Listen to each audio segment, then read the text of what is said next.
नमस्कार, मी संतोष सुतार आणि आपण पाहतात सीएल माझा. महायुतीचे उमेदवार राजेश पाटील यांनी जनतेचा विश्वासघात केल्याचा आरोप करत महायुतीचा पराभव करणारच आणि त्यासाठी समविचारी लोक एकत्र आलो असून राजर्षी शाहू समविचारी आघाडी निवडून येणार असं राजर्षी शाहू समविचारी आघाडीचे उमेदवार विनायक उर्फ अप्पे पाटील म्हणाले. ही निवडणूक आम्ही अत्यंत गांभीर्याने घेतली आहे.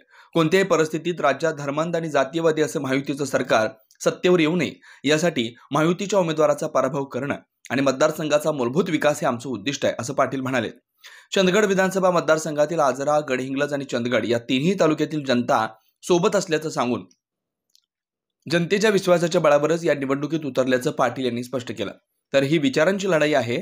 एका बाजूला धर्मांध जातीयवादी भाजपा आणि त्यांच्या मित्रपक्षांचा म्हणजेच महायुतीचा अपक्ष म्हणून आणि कोणतीही वैचारिक भूमिका नसलेला महायुती पुरस्कृत उमेदवार, तर दुसऱ्या बाजूला महाविकास आघाडीचे जनतेकडे पाठ फिरवलेले आणि केवळ वारसदार म्हणून मत मागणारे उमेदवार आहेत. असा उमेदवारांचा समाचार घेत राजर्षी शाहू समविचारी आघाडी स्थापना करून जनतेला सक्षम पर्याय दिला असल्याचं अप्पे पाटील यांनी सांगितलंय.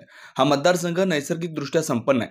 पर्यावरणाची हानी होणार नाही अशा रीतीनं पर्यटन व्यवसाय कसा विकसित करता येईल यावर आमचा भर राहणार आहे. त्यातून इथल्या तरुणाईच्या हाताला नवा रोजगार मिळू शकेल. इथं हिरण्यकेशी, घटप्रभा, ताम्रपर्णी यासारख्या नद्या आहेत. चित्री, उचंगी, फाटकवाडी, जांभरे, उमगाव, जंगमहट्टी सारखे सिंचन प्रकल्प आलेत. तरीही या मतदारसंघातील 60% अधिक जमिनीचं क्षेत्र पाण्यापासून वंचित आहे. हे पाणी बंद पाईपनं वंचित विभागांना देण्यासाठी प्रयत्नशील राहणार आहोत. पाण्यापासून वंचित असलेला भाग सिंचनाखाली येईल. या परिसरात उपलब्ध असलेल्या नैसर्गिक संसाधने व शेती उत्पन्नावर प्रक्रिया करणारे उद्योग उभारण्यावर भर राहील. पायाभूत सुविधांबरोबरच आरोग्य, शिक्षण या 2 मुद्द्यांवर जास्त भर दिला जाईल. सरकारी आरोग्य सेवा सक्षम आणि लोकाभिमुख बनवण्यावर विशेष लक्ष केंद्रित केलं जाईल.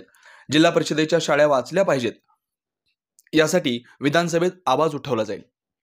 वेळ पडल्यास जन आंदोलन उभं केलं जाईल असा आघाडी अजेंडा जाहीर करून यासाठी राजर्षी शाहू समविचारी आघाडीची उमेदवारी घोषित केल्याचं स्पष्ट केलंय.